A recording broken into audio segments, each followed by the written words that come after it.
and today is Fertility Q&A Wednesday, where you can ask any question you like about your fertility.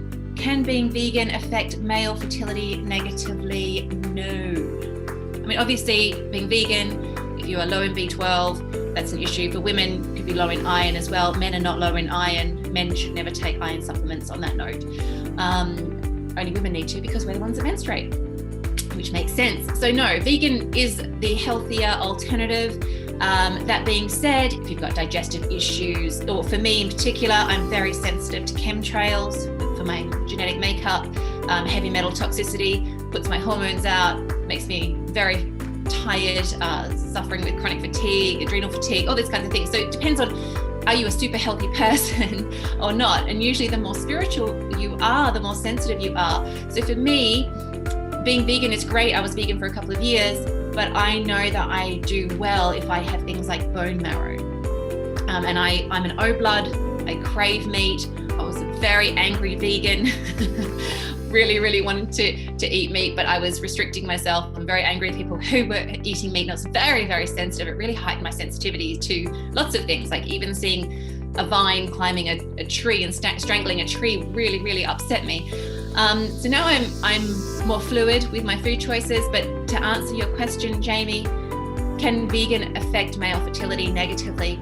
It won't, but you really do need to be supplementing. Everyone needs to supplement no matter what diet you're doing.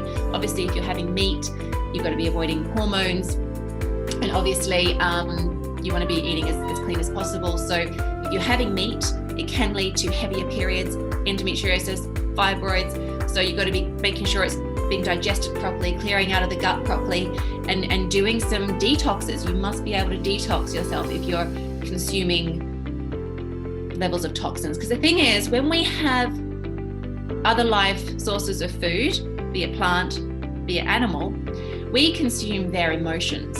So if that plant was picked in a happy environment and was processed in a happy, high vibrational environment, that's going to be better for us.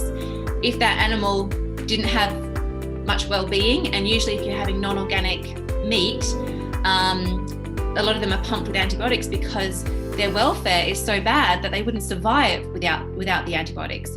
So you don't want to be having antibiotic exposure. You don't want to be having high hormonal exposure for the cheaper end meats.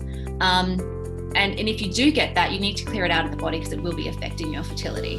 And if these animals were tortured in any way, sometimes they are, I'm sure you've all seen